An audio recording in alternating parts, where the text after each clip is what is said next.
You're listening to Rodney Rogers Outdoors Radio, where we turn it upside down and look at the outside from the inside out. It's safe, it's legal, and we're having a blast. So put your shoes on, my friend, because we're going outdoors.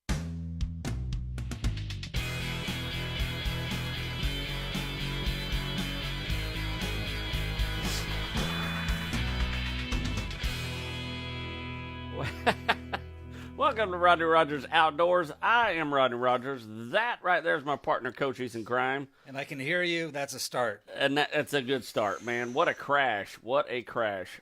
Life is interesting. Yeah, those of you that normally watch us, we're having like a little snafu here. I'm pretty sure it's the elections.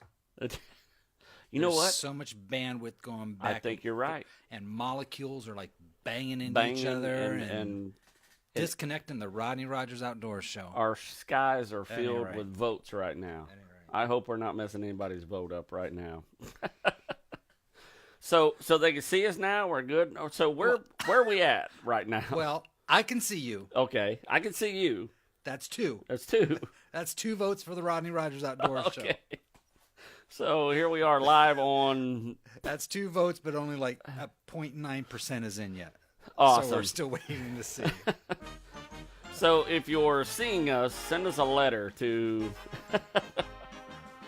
How can they get a hold of us, Rodney? P.O. Box 47, Pueblo, Colorado. You remember that? I'm only a bill. Okay, Wow, anyway. You're throwing a bunch of good stuff right in there. Way out there. How about that? Pueblo, you actually Colorado. knew Pueblo. I used to live just north of Pueblo. No so kidding. It has a little bit of heartfelt meaning. Did you get to see the little bill that sat on Capitol Hill all the time? I'm only a bill. That's hilarious. Anyway. That's hilarious. I just thought elections. Way to start the show, Let Rodney. me throw that out there. Good Remember nostalgia and memory. Yeah, you got my attention, buddy.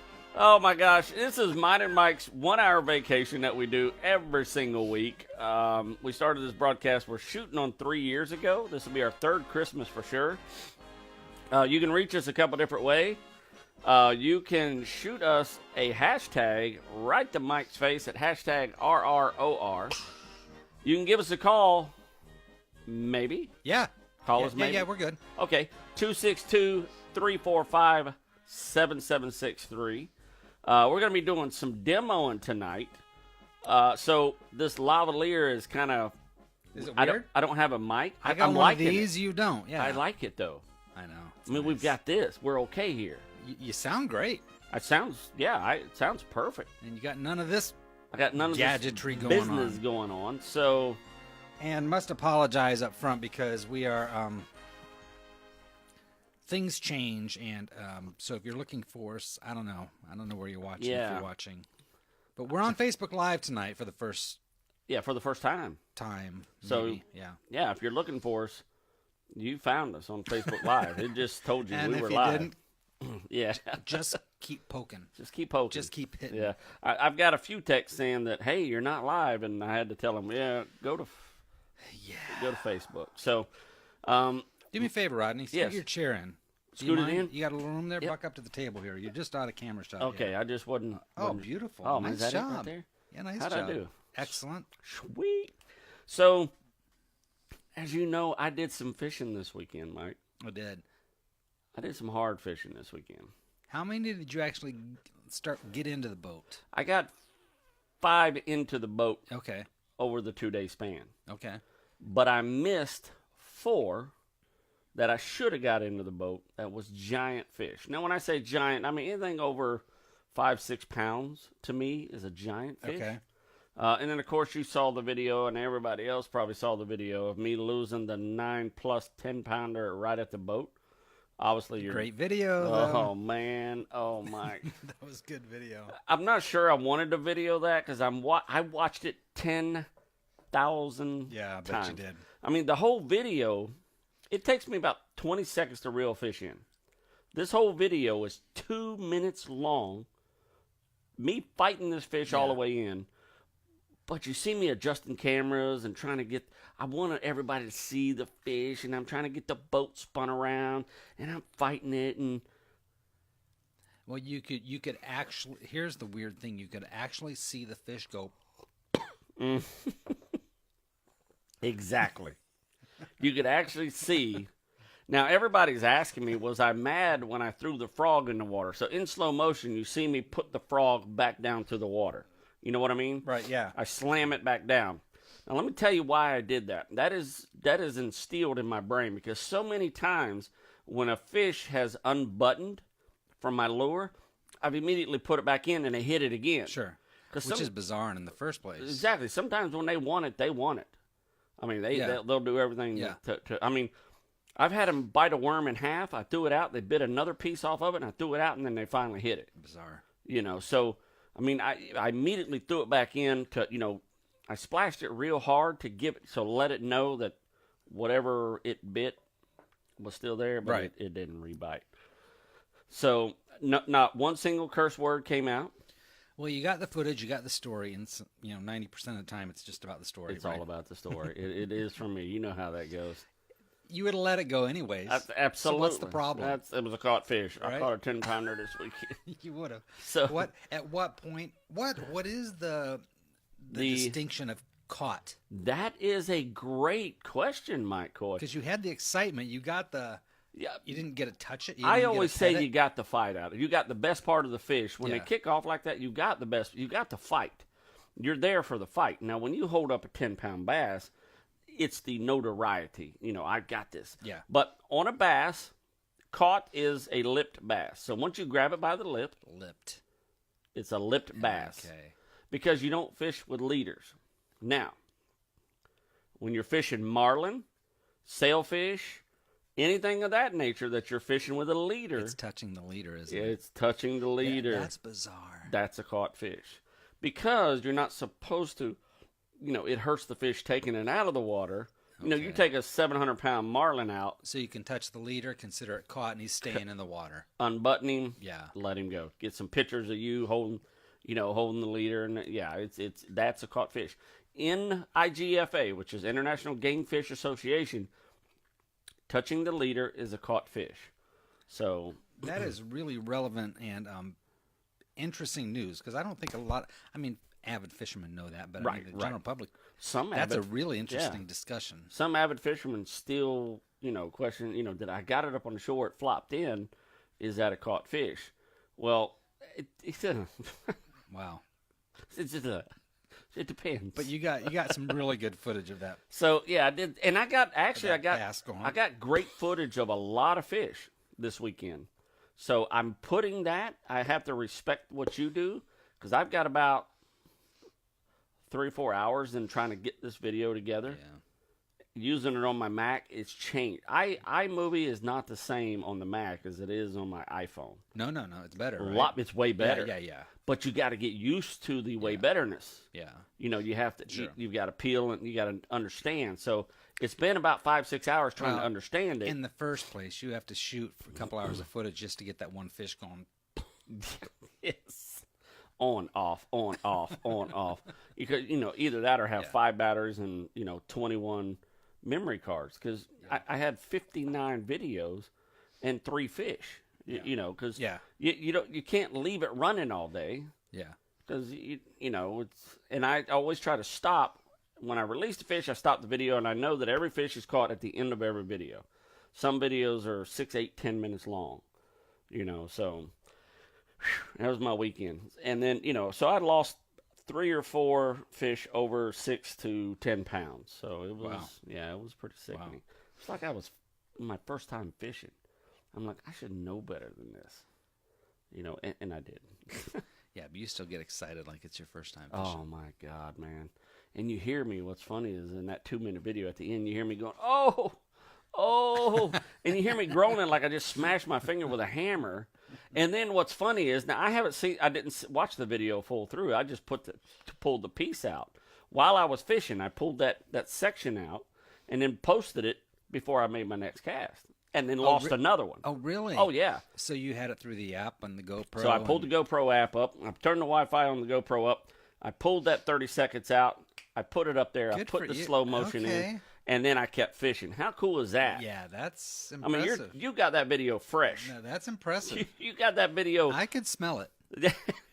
Literally seconds after it happened. I mean, I'm talking within minutes, actually. That's impressive. So when I got home and I watched the whole video, you actually hear me going, "Oh my gosh," and I'm getting things ready, and then I make that next cast, and you hear me laugh.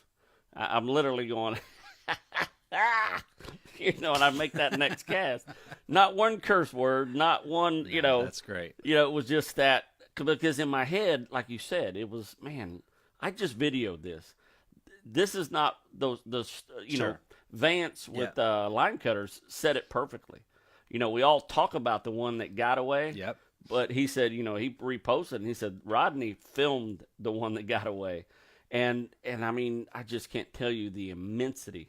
How big was that one? That one, in my opinion, I've seen a lot of bass, and I've caught them up to 13.5 pounds, almost 14 pounds. That fish would go from 9 pounds, probably in the 11-pound range. Really? So he was he was what you would call a chunk. He was what I call a chunk. Okay. I mean, an absolute Big Bertha of fish Wow. right there. She had the belly. She had everything that she needed to be, 10 plus. So it was safe to say 9 plus, because she was at 100%. I mean, I've seen, when you see a mouth that big when you're reaching for it, that's a 9 plus bass. Okay. Because it's just, you just know it, and I knew it, and I blew it. Well, I'm happy to see you're starting to wear your GoPro. I am. You got the harness. You got the chesty. Hector kind of got me into. I'm watching Hector's wear videos. the chesty. Yep. It takes a little getting used to. You have to, when you're setting a hook, because I know when I caught my first big one with that thing on, I set the hook, I jammed it, and next thing you know, I'm filming airplanes coming over. It's just, and I forgot, and I turned it down. So it's getting it set up high enough that when you set the hook, or your reel is not in the way all the time. Yeah. So it's a little adjustment. Interesting. But and you're cognizant. It's just making yourself cognizant of what you're doing, because but I got some new mounts. Walmart had the bar mount on sale, and had a new camouflage case on sale with the hat clip. We're geeking out now. $4, bro. $4. They're 24 hours. Yeah. Yeah, $4. And had the kit with the clips, like a kit, $4. Mike, I walked out of there for $12 with the coolest GoPro stuff ever. We need like 4 drones just following you at all times. All the time. Just we do.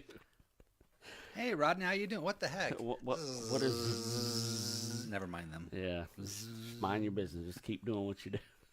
Act natural. I don't even want to go in the drone. Do you know how cool that would be? Oh, Rodney, from what I understand, I'm sorry. It's election day. It is election day. And this is not a political show. No. You wore your flag, right? I got my flag. I got my right here. I voted. I voted. You got your voted. Did my vote thing. Got my vote on. I got your vote on. I got my vote on. My daughter's first vote. She got that on. That's kind of cool. They actually cheered her, man. Did they really? We went in. I said, it's my daughter's first time voting. And they were like, hey, first time. The dude told me there's 15% of the people that walked in up to that point were all brand new first time voters. That's pretty cool. Yeah. I mean, obviously, the world is watching today. 100%. And I'm obviously our graphics that you're watching is not our normal graphics. But you know me, I'm a little overzealous when it comes to that kind of stuff. That's why I love you. But this is a big day. I mean, Absolutely. You like it or hate it or whatever. Absolutely. The world is watching America today. Yeah. And I hope you got out and voted, and it doesn't matter who you voted for. If you vote, we love you. Believe, yeah. We're all Americans. Absolutely. So. Yeah. It just boils down. A lot of people I had some nasty emails just for them thinking I was voting for Trump. Really? I mean, just their thought of me voting for Trump tore them up. Really? I basically just replied, hey, look, you vote for who you vote, what you think is best. I'll vote for what I think is best. You have no idea what I'm voting for. You think because I have a gun, and I shoot guns, and I have this redneck accent, country boy accent, that you know exactly what I'm doing. Yeah. So, you gotta. Yeah, it's bizarre. It's dangerous. It's delicate. It's a fine line. But the fact of the matter, we're all Americans. We want a good place to live where we can do, we can be free. Yep. We can prosper. Yes. We can love our family and live in safety and health, and we all want that. Yeah. There's a billion different opinions on how to get there. But today is the day to have an opportunity It's your shot to make a difference. To make a difference. Absolutely. Although it was weird, I actually felt for the first time walking into the polls, I felt like I was looking for the big slot machine just to pull. Yes. You know, okay, yes. I'm ready. I'm Here's ready. my quarter. All right. Jesus and Christ. go. 2 jokers and an apple. Oh no, I totally get it. I'll tell you, bubbling in the bubble is just. But it was. I don't know if I've ever felt such a not a burden, but an uneasy pressure, kind of, or that it mattered. Yeah. Oh yeah. What you were getting ready to do. Mattered. You knew that bubble was about to make a difference. And it was weird to go. I can't believe I'm picking either of these. Right. But here we go. Yeah. And you circle. But I will tell you this. When I bubbled that in, I thought, there's a lot of people that don't have this right to do this. And I do. I was like, this means a lot. Just a simple bubble to us is, well, we're just voting. But there's a lot of people here that don't have a say. Yeah. So it's important that the us Americans be these not the scholars, but what's the word I'm looking for? The ambassadors of how this process is doing. And the only way we can do that is by literally getting along. And that's why I love our camping trips. I'm not trying to plug it. That was an interesting segue. But I mean, I like it. It was kind of. Well, I was thinking about that today. I love our camping trips because it doesn't. All walks of life comes and sees us. No, for sure. And they're there with us, and they're mingling with us. And we don't talk politics. We don't talk about race. We don't talk about what you do for a living or how much money you make. Yep. It is a simple. Oh my gosh, we're here just enjoying this one thing, and I don't know, man. I just think we can all do that. I'm sorry, I just went off on a. No, I think you're absolutely 100% right, Rodney. Yeah. So. And it is important to pause, and again, that's why the red, white, and blue lights. We're Americans, and for crying out loud, for Election Day especially. Yeah. 4th of July every year we do it, but this is once every 4 years. Yeah. That you have a chance to actually step up and be an American. And be an American. That's and I felt it. I felt it today probably more than ever. Me too. I will agree. Because I will 100% just agree. As bizarre as this election process has been, it felt like for the more than ever, that it mattered to me. My mind told me I could not miss this election.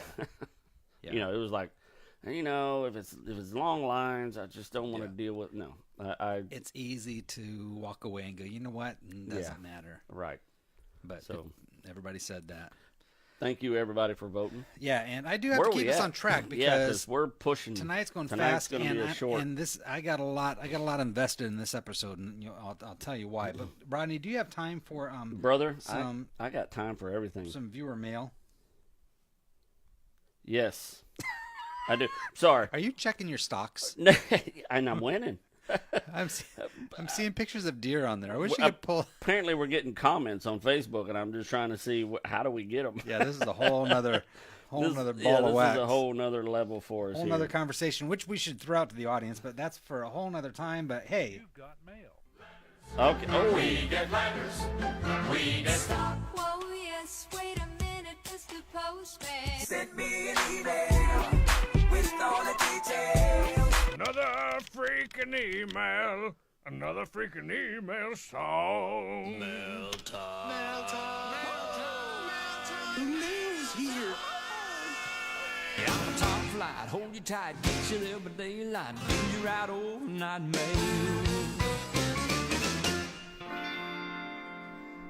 How'd I do? excellent. I'm getting better. You've got a whole new motivation, don't you? Yes. And for those who may not know, I think we probably have a few more viewers tonight because we're live on Facebook. Yeah, I think so. I'm just throwing that out there. So you can, you can hook us up with that's what I do every week. I just do it. It's just fun, lip syncing. And then you can do that. Send us a video. We got a prize pack that I'm putting together, and I need to take a picture of and post. Yep. But we got a prize pack that is friggin' awesome, and you're gonna want this prize pack for the camping trip. And you need to lip sync that. Download it on RodneyRogersOutdoors.com/letters Bingo. and download that clip. Send us a lip sync of you doing that clip. Yeah. As crazy as you want. Yeah, you can get the MP3 file. Get the MP3 files. Crazy, the crazier the better. Yeah, have a good time with it. And I got an awesome friggin' prize pack for you. And I would think, you know what, our listeners, this may not be their cup of tea, but I saw Brittany break down Ice Ice Baby like it was nobody's business. Like nobody's business. So, Brittany, you better step up. That's what I'm talking. Hey, we got little Riley and Ryder watching us tonight. It's Ryder's birthday. Happy birthday, Ryder. Where we at? I can't tell You're where good. we're. You're over here. We need lights on these things. I know. I'm asking for a lot, ain't I, Mike? It's your iPhone, You're, Ryder. you're the man. You can ask for whatever you want. All right, we got letters. Let's Rodney, do here's it. from David H. in Gainesville, Florida, says, does how you field dress a deer and how long you hang it affect the tenderness Wow. of the meat? That is absolutely great. So, let me tell you what the ideal conditions are, and then let me tell you what mostly happens. Mostly happens, people field dress it, throw the meat, and process it, and freeze it, and boom. Here's what you want to do. You want to treat this venison like beef. Couple things you can do is, one is, you can, if you have a big cooler, you have the option to have a big cooler, hang your deer at about 42 degrees, just above freezing, and 45 degrees is when bacteria builds a little quicker. Believe it or not, those few degrees make a difference. Now, I've heard talk head up or head down. Does that make a difference on this whole conversation? If it had, blood in it or something, always hang it by the feet so the neck is down. So when it you drains. sever, yeah. Okay. Whatever blood's left can drain out, but not much blood's going to drain out once it's field dressed and down to that point. Okay. If you can leave the hide on, some processors won't because they don't want that hide in with the other meat. But because it has ticks. Ooh. But if you leave the hide on, it holds the moisture in the meat. Hang it for about 15 days at that 40 to 42 degree temperature. So you've got to have a freezer or live up north in the cold. If you live up north in the cold, that's awesome. Yeah. When we do our elk, if I kill elk on the first day, I'll hang it that full 7 days before we process it. We'll leave it hanging because it's usually around 32 to 40 degrees. It won't freeze at 32 degrees completely, but it allows and what happens is the enzymes in the meat starts breaking the meat down and makes it a little more tender. That's exactly right. It does affect the tenderness of the meat. The longer, the better. You can hang it up to 28 days at that temperature and then process it. Now, if you're going to grind it in a hamburger, shoot it in there and grind it anyway. That doesn't matter. Yeah. This old cowboy that cut meat for us, I said, "What's your favorite cut of the steak?" And he said, "You can't beat a hamburger." I'll second that. I'll second that. I will second. That is the most tenderest part of a. So he was not he's not a ribeye guy. He's not he's a hamburger guy. So but if you're going to grind it in hamburger, which is what I do most of my meat, I keep, some roast and the back straps and stuff.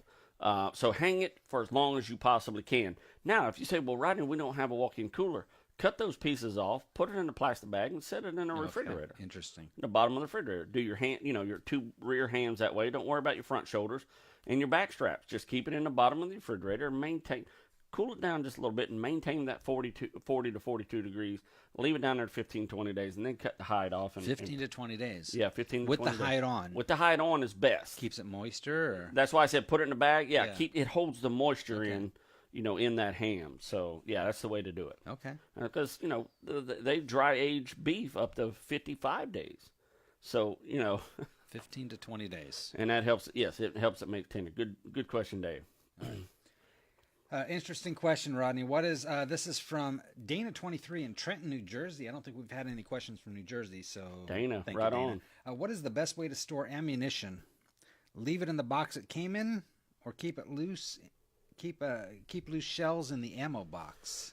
I do both ways, and the reason I do both ways is let's say the best way. I'll give you the best way is to leave it in a box and store it in a container and put those little gels in there. Okay, but gels. The little gel packs. When you unpack a toy, you got this little gel pack. Yeah. Save those. Put those in a Like jar. the silica gel, you mean? Little silica the dry, gel. That's okay. and you can buy it, and Sure. you know there's. But you know if you get those, just save them. Yeah. Put them in a Ziploc baggie. Yeah. Just put them all in there. And Keeps the moisture out. Exactly. Just put one pack in there, you know, in a storage container. That They're you not keep in there. chiclets. They're not chiclets. Yeah. Don't eat them. Don't eat Says right on there, do not eat silica gel, dummy. And it says that because somebody did it. It's always somebody does it. You know what I mean? He's probably Darwin. He's probably not around anymore. That though. guy is gone. That guy's why we do what we do, and his brothers and his sisters. Exactly.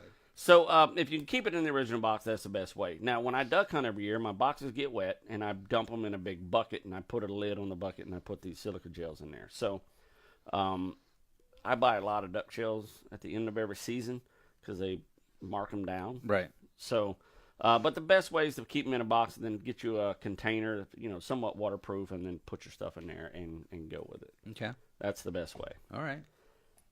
Great question. Absolutely great question. Well, I tell you what, Rodney. Let's do it. Yeah. I tell you what. Tell me. We probably should move on. Yeah, let's do it. Got some more good questions, but I'm going to push them off to next week. And Okay. And for the main reason that last night we went shopping. We did. So grab that little bag over there. Here's what we got while we were shopping. We went to Academy Sports. I don't know what we got going here. So here's where we went. We went to Academy Sports, and we bought some gear for Mike Coy. And we bought some rim oil. We bought some hops boar oil, and then we bought Mike Pull that receipt out of there before you walk. a cleaning kit. 'Cause I'm Okay. just curious as okay. as the cost. So this will last us several years as far as gun cleaning goes. So and we spent a total of $22.44. Now our kit was $13.99. Our rim oil was $3.99, and you could this is like WD-40. You can spray this on your hinges. You don't have to use this just for guns. I mean, you could spray it on a lot of stuff. Just use it as you would WD-40. Rim oil is fantastic. And then our boar cleaning oil, our fluid, is $2.99. So the total is $22.44. So what we're gonna do tonight is clean my gun. I've got a 9mm, Right. and having not have cleaned it. Now this thing is, I've had this. Now Mike McGraw, if you're watching, you might want to turn it off because this might be painful for you because this is actually I bought this gun from him. And Right. I know this meant a lot to him. So, but this gun's only been shot a couple times over probably the last 7 or 8 years. Right. And I think I've been with you every single time that I've shot it. Yeah. But I was asking the other day about cleaning it because a couple weeks ago on the show you were talking about calibrating and how fine-tuned, how important it is, and Yeah. it got me thinking, well, I really need to pull this thing out and clean it. You're talking about Right. residue and oxidation and all this stuff, and it's important. So I asked you, can we clean my gun, and why don't we do it on the show? That's perfect. This is valuable. So we went shopping last night and we bought these 3 things because I have nothing. Yeah. I have nothing. Yeah, you have nothing. So So what is that? What do you got? So right here we have that Tactical Performance. It has 2 brass rods, 1 9mm brush, 1 9mm mop, 1 slot tip, and then all the I forgot. Don't touch that, Rodney. Quit playing with that. It was touching my lip. I thought it was a bug, Mike. So yes, so we got that. We got your bore oil and we got your rim oil. And Mike's right. We hadn't cleaned it in a while, so I better pull the gun out. That is loaded, my friends. So And we will always assume, no matter what, that they are loaded. And I'm going to check the barrel. I'm going to put my finger in there. You ever look for something? this and Oh. this is the real deal. I mean, yeah, I keep this gun next to my bed and it's loaded, so don't Yeah. come into my house at night because I don't know what I'm doing with it. So, we're 100% clear, we're 100% clear. Range clear? beyond a shadow of a Beyond doubt. a shadow of a doubt. So clear that I'm going to need this clip here shortly, so I'm going to unload it. These are going to be part of our putting together. Mike, I want to go out on a limb and say that, you see these? Yes. I have several of these. Hold it up a little bit. Which way? There you go. Perfect. If you want one of these, this is a lock.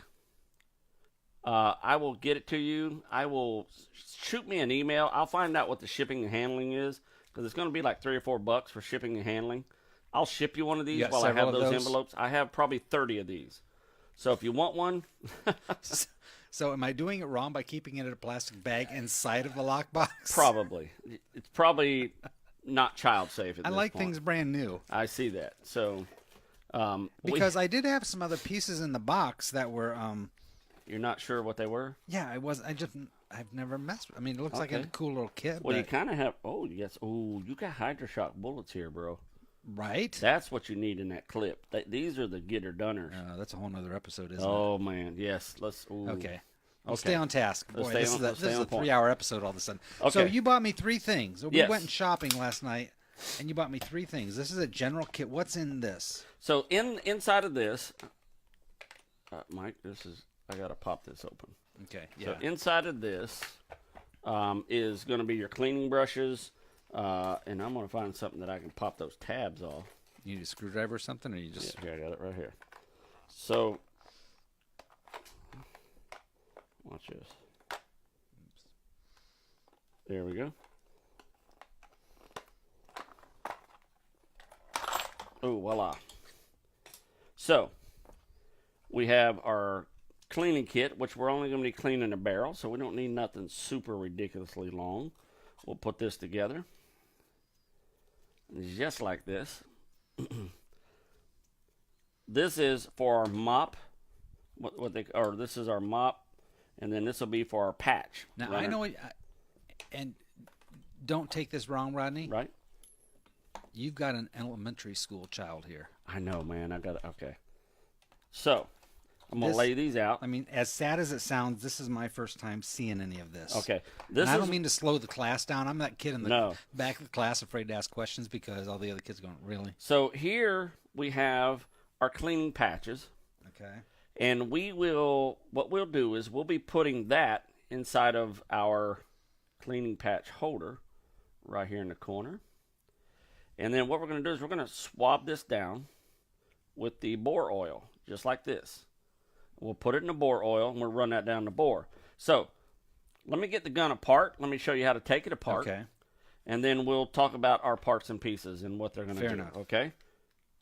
So here we have what's called a P89. And we have 2 spots on this P89. If you see the 2 notches, we have one here and then one right where this is at. Okay. Okay, can you see that? Yep. So those notches are going to come into play. The first notch, the very first forward notch, is going to lock this back. And then inside of your gun, there is a little tab in here. I don't know if you can see it.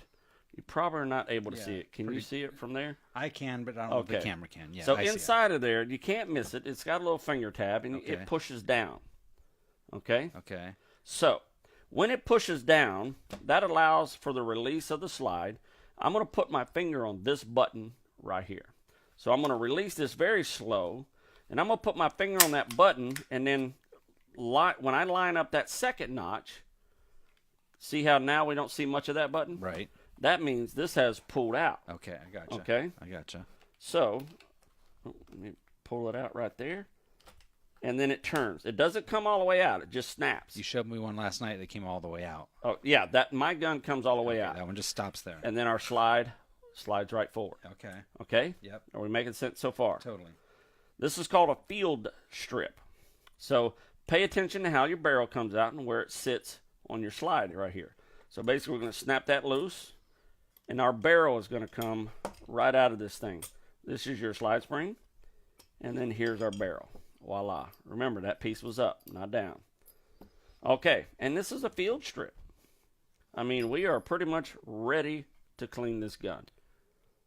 I've never seen that before. That's pretty cool. And we're going to teach you how to do it.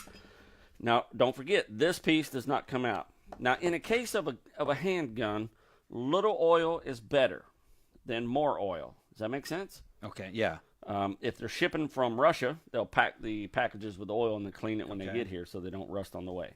So what we're going to do first is we're going to set these main pieces aside, and then we're going to kind of run through your barrel. So let me take a peek in this barrel.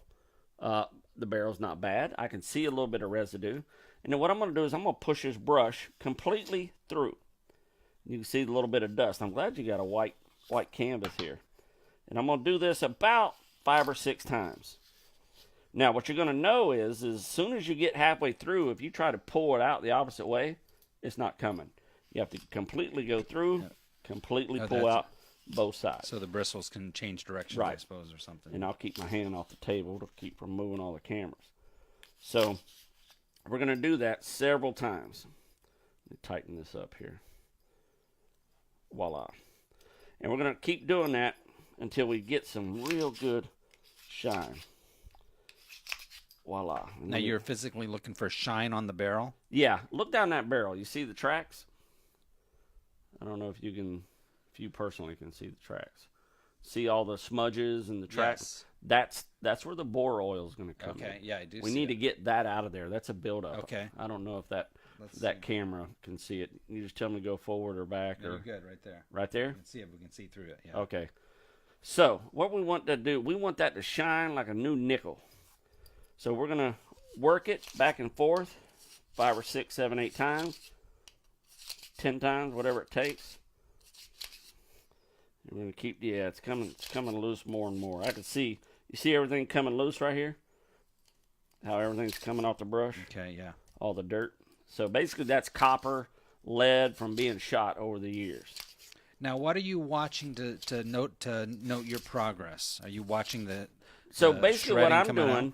is every few minutes, every 4 or 5, I look inside the barrel, and I'm looking for a couple things. I'm looking for shine, Sure. and I'm looking for pits. I want to make sure that the powder, which is very corrosive, is not pitting the inside of your barrel. Okay. Does that make sense? Yeah. Okay, so I don't have a particular, if you do it 45 times, Right. Yeah. So basically what I want to see is I want to see the shine inside this barrel. I want to see it nice and clean, and we're going to see that. Now what I'm going to do is I'm going to take off the brush, and I'm going to run some bore oil and break up some of that, some of the lead and the copper that's been built up of the bullets that you sent. Because the bullets that you shoot, you see how this is lead, but it's covered in copper. And this copper peels off into the barrel as it shoots down the gun. So what I'm going to do is I'm going to open up our bottle here. And I'll tell you something, a little secret you always want to do, because I have learned that lesson many times, is you always want to, as you dip it in there, you always want to reclose your bottle back up, because it's inevitably you're going to dump it. Got it. Yeah, that makes sense. All my carpet, everywhere I've ever lived, smells like bore oil. So I just run this in there a few times. I mean, it's not going to rustle it too much. And then I'm going to take this off. I'm not going to totally do it. And then I'm going to put the brush back on. And I'm going to run the brush in a few more times. Ooh, they ought to make cologne out of that, Mike. Can you smell it? I can, yeah. Oh man, that's cologne right there. That's a man cologne. Okay, and then, ooh yeah, much better. And then I'm gonna run the brush in one more time, and then what we'll do is we'll do what's called mopping it with the mop. I'm gonna pop this in, wham, just run it back and forth. See how much dirtier it is right there? Oh wow. Oh wow, yeah. That brush broke a lot of it loose. So I'll pull that loose and I'll put a clean one in. And sometimes you have to do that 3, 4, 5 times. And we'll put that in. We'll just run her back and forth, spin the barrel. Look at that. Wow. Whammo. Wow. So let's go in and mop it. So what's called mopping it with your brand spanking new mop. Well, let's do this. I seen the old mop in here. You had a piece of a cleaning kit. So I'm going to grab there's an old mop in here. So I'm going to grab it. And we'll run the old mop and then the new mop. How's that sound? I like it, Rodney. You like it? So let's run the old You're mop. just going to town there. Oh, dude, I love this stuff. This right here is just... Yeah, people could smell it. There's definitely a smell going on Okay, right now. you remember what it looked like when you first looked through it, right? I do, yeah. Look at it now. Oh, wow. Yeah, see the big difference, huh? Oh, wow. Remember how it was dull and flat and not very pretty? Now, you know what I'm noticing? I'm seeing the spiral seeing- grooves yep. that I didn't notice before Yep. even. Those spiral grooves is what makes your bullet accurate. Wow. Yeah, that's how you're bullet accurate. Now, when every gun that they make, those spirals are different. That's a fingerprint for your gun. Oh, really? That's exactly right. Now, these are they're called the twist, or there's so many twists and so many inches.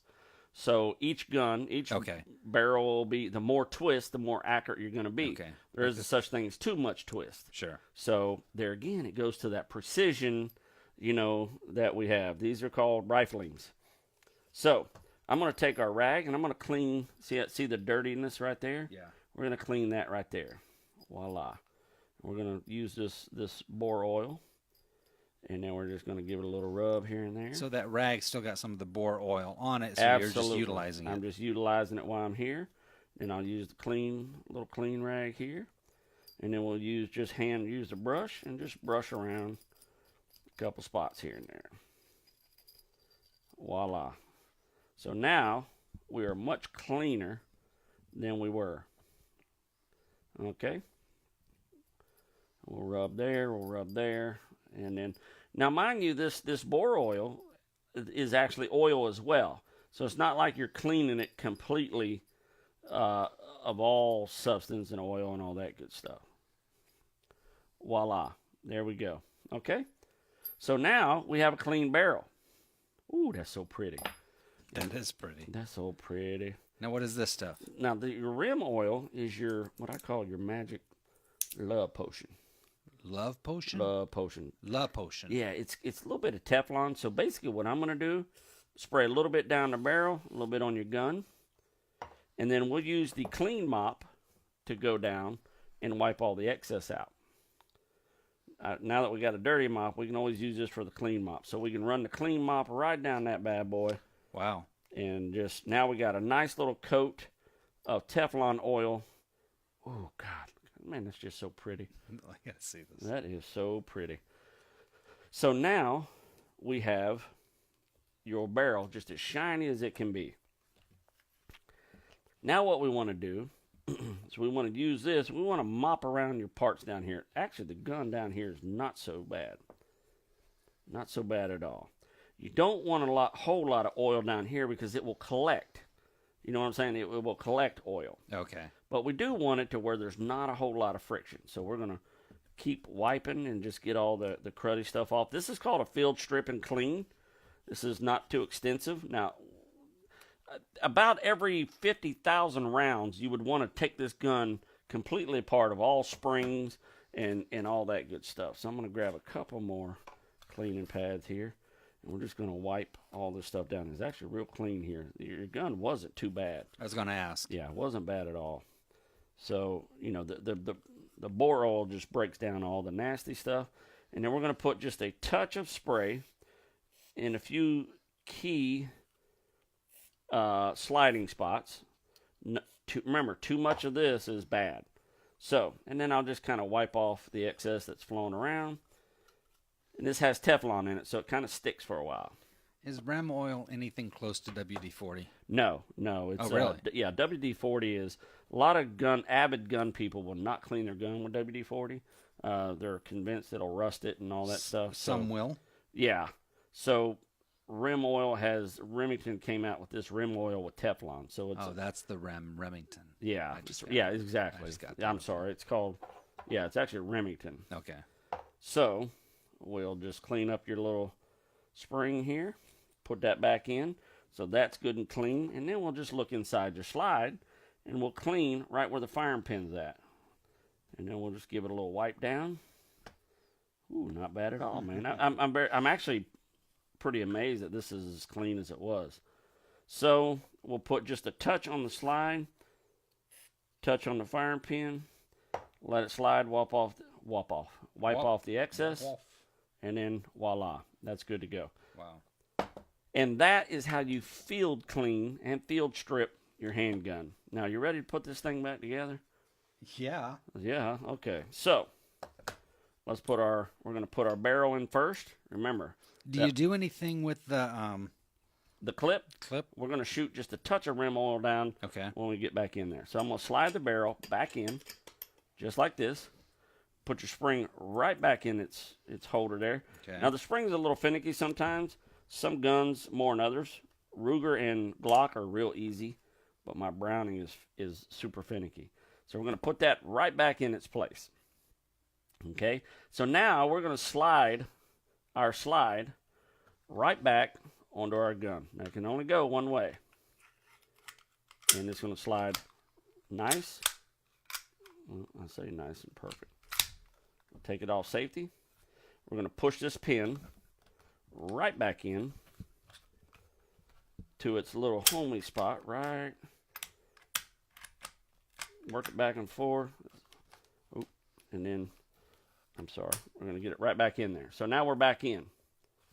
The pin's back in. Okay? Now, we still got one more thing to do. You remember what that was? That was that little piece that we put down in there. Oh. There's two ways to get that piece back up. Okay. One is put your finger down there and lift it. The second is just put your clip in. So if you put the, I don't know what camera we're on, we're going to put the clip in, you'll watch it pop right back into place. Okay. See that? Yep. Now we're back into place. Pop the clip out. Oh, I see it. Pushed it up. Put the slide down, and we're ready to go. Okay. That make sense? That's cool. How bad was it? Wasn't bad at all. That tells us our show's going off, isn't it? So, I'm going to put a little rim oil on the safety on both sides and right on the slide, and we're good to go. I'm going to spray the rim oil on your gun here just so we can coat the whole thing with a little bit of Teflon. And we're going to make it prettied up. Okay? Mike, how we doing? We still got a show? We're still up and running? I'm excited. My gun's getting clean. Smells clean. Look at that. Smells like a new baby, doesn't it? Woohoo! So, we're back in shape, man. This thing is good as new. And like I promised, we'll put just a touch right inside these holes, right on your spring. Are there holes for that, or you just kind of... No, they're just to let you count the bullets. Okay. You know, once you put your bullets in. You can use those. They're just so you can count your bullets. And then we take our gun cleaning kit apart, and you put it in your nice little holder there. Voila. And we're back in business. Look at there. And you got, oh, let's put our whammo. There you have it. That is a field clean, and you're back in shape.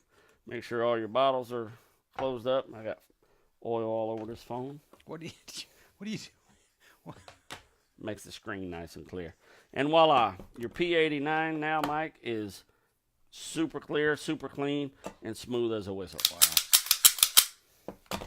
Voila. That even sounds clean. It just sounds better, doesn't it? That's not so bad, is it? So let me ask you a couple questions. Absolutely. How often should you clean your gun, or are there signs you look for? They go, I need to clean my gun. I'll tell you what I do is I clean mine about every 1,000 or 2,000 rounds. Okay. When I get it home, I like wipe. As you seen my Browning that I showed you last night, I had a little bit of light rust on the thumb Right. trigger. Yep. Put a little bit of oil on your thumb trigger because the sweat from your thumb trigger, because that's my concealed weapon. So I always let the hammer down, pick it up, so it gets Right. the most sweat. Okay. Keep oil on that. But if you shoot about 1,000 to 2,000, 1,500 rounds, give your gun a good cleaning. If you shoot about 5,000 or 6,000 rounds, I'd do a full field strip. As much as you can. Is what you did tonight considered a full field strip? That's a full field strip. Give it the full field strip and clean everything with a brush. I see you got a little brush. I got pieces everywhere. But you have a little brush in here that gets down into cracks and crevices. So that these are great brushes for that. So you can get up inside the stock, the handle and clean it out real good. But you got to shoot a lot of bullets through this. So in this state right here, without the clip, making sure it's 100% unloaded, this is what I'd do. I'd play with it. I'd put the hammer back. I'd, cock it, shoot it, pull the trigger, and get used to how this safety mechanism works, to your safety stand, Okay. and then lock it back, play with it. Now's a good time to play with it since it's lubricated and Yes, clean and play with you it, know, pull it's the empty trigger, and- get the feel, hold it, play with it, play cops and robbers, but get familiar with this, because when it comes time to when you're needing it and you don't know how to work it, you might as well have a shovel in your hand. Sure. Yeah, the fact that it's a gun is irrelevant. Can next week we do an episode on how to clean my shovel? can we do that? Absolutely. So now, obviously, we did a 9mm handgun tonight. But, yes. A rifle, a shotgun. Major differences, or basically the same thing? I mean, Yeah, pretty much major differences. And you got more barrel to deal with. I mean, you know what? Not major differences. It's just a little bit more difficult to take Sure. apart. All guns are different. No two guns come apart the same. They come relatively the same. This kind of comes apart like my Browning that I showed you last night. Yep. But my Browning, I don't have to do anything on the inside. Ruger is synonymous for having to pull this thing completely apart 100 really? different ways. Yes. So this is absolutely the quickest, easiest way to handle that. Okay. So voila, Mike, you have absolutely learned how to. Now, one more thing I'm just noticing as I'm looking at it, a little bit of, I mean, it's still shiny from the oil. That's how you kind of want it. Leave it. You don't need to brush all that off. Definitely. Yeah, you don't need to wipe all that off. That's going to stay. That's the Teflon in that oil. Okay. So just get you a paper towel, kind of give it a little wipe down, put it in there. This will allow you, because when your hands touch it, you got sweaty hands. Yeah. So this will build you a little barrier in between. Okay. So just work, like I said, work your safety. Now's the time for you and Mama to play with this thing. Okay. And get the feel of the gun. Because if you don't know how to work this, you know what I mean? Dim the lights, Mama. We're playing with the gun tonight. Right. I don't even know how to. Did I misread? No, you did good. Rodney, it is. I know. It's 9:05. They're getting ready to turn the power off on us.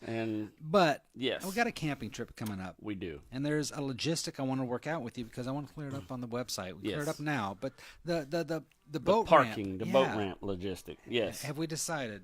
Yes. So what we're going to do is we're going to park people at the Kissimmee boat ramp. We're going to officially move it. Yeah. Well, okay. I mean, where does it say now? Right now, it's at the Granada boat ramp. Okay, so that was all I knew. Yeah, it's at the Granada boat ramp. So can they do both? Yeah, absolutely. But we can run both ways. I guess we can. It's shorter to get to the Granada boat ramp, but there's nothing wrong with parking at the city boat ramp. It might be. We should work this out off the air, but yeah. But if you've got two people calling you, they're both boat ramps. Somebody's going to wait a lot longer. Yes. My suggestion is come to the Kissimmee boat ramp. Okay. It's a lot more room there. You got, there's more lights there for parking your car. There's a cop that patrols the area. We're going to have a permit to park everybody there. And we can do both overnight? Yes, we can do over the weekend. Yeah, overnight. Duh, I guess it is overnight. I'll be parking at Granada because that's just where we always park. That's where we're putting the boat in and all that good stuff. So,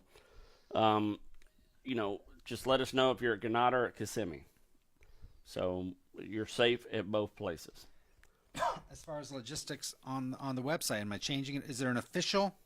I would say, if anything, add the Kissimmee. I'll add it. Yeah, just add it, and that's about it. Because they're going to call a hotline anyway. People. Yeah.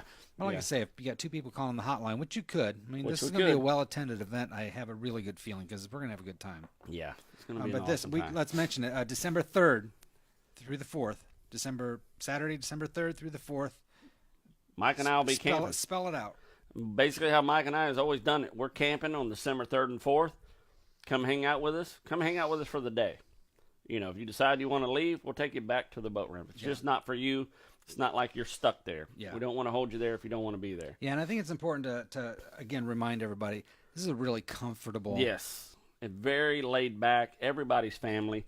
Bring what you would eat, what you want to cook. We'll have a stove there. There's plenty of grills. Bring what you want to drink. There's bring your cooler. We got room for it. And bring a tent. My tent is now full. I now have a full tent. That's great. That's great news. I sleep in a hammock, and I watch over the campsite, so to speak. Yep. And then I'm usually up earlier than everybody else making coffee, getting everything for when everybody starts to arise and wake up. You're the host. I want everybody to have fresh coffee and fresh eggs to great. go. So, It's going to be a lot of fun. Yeah, I'm excited. Love for everybody to join us. Again, be comfortable. Come out. you will not feel awkward or I don't think so out at of all. place. Yeah. Trust me, it's No family one and ever friends. does. Good times. So December 3rd, join us. Of course, today is election day, so if you haven't voted, I'm pretty sure it's too late. Unless you're flying to California. It might be too late by the time you get there. You might be. You're pushing no it matter at some what, rate, you'll be so. too late. So, anything else, Mike? No, but join us next week. Please don't forget about our Thursday show. Thursday will be, who knows what we'll be talking about Thursday. It's a little more willy-nilly. So this is our staple. This is home. Thursday is just a chance to blow steam. It's all good. Check us out, 8 o'clock, same amount of time. All talking about the outdoors. As my mama said 18 million times, and I pray I get to say half as much. You kids get outside and stay.